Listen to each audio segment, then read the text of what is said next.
lot of people still have that in their head. You know, they think of those old units. Yes, they didn't last. They needed high gas pressure.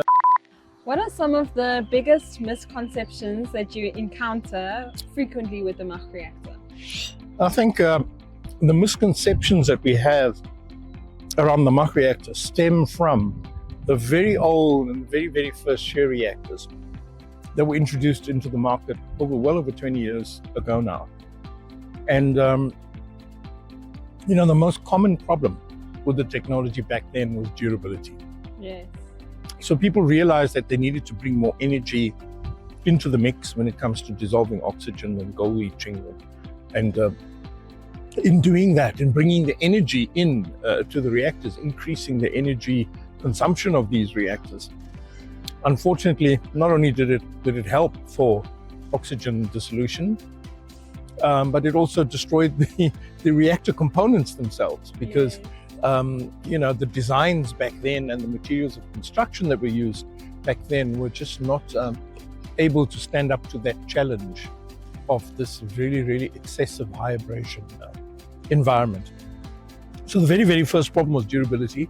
A lot of people still have that in their head. You know, they think of those old units. Yes, they didn't last. They needed high gas pressure. They consumed a lot of power to run. And they were expensive to rent. You can only rent, you can't purchase. All of that type of thing, you know, high running costs, etc. And it's almost like, well, that's the market you're now trying to break into with a cavitation reactor.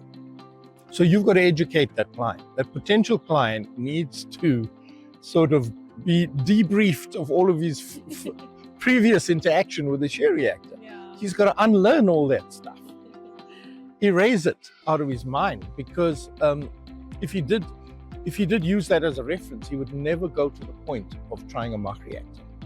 Because with the MACH, we've solved all of those problems. We've solved those issues. We have reactors that can last way over 10 years. We have self-aspiration on the reactor, so we pull in the gas under vacuum. You don't need high gas pressure. Power consumption on the MACH came down by 70% from original, so it doesn't draw excessive amounts of power. It does need power to run it, but it doesn't draw excessive amounts of power. And then on the commercial side, you know, some people will say, yeah, we love your MACH reactor, but we don't like the idea of leasing it. And I would say, but don't you know that there are many ways to do business with us? You can lease, you can purchase, you can rent to buy.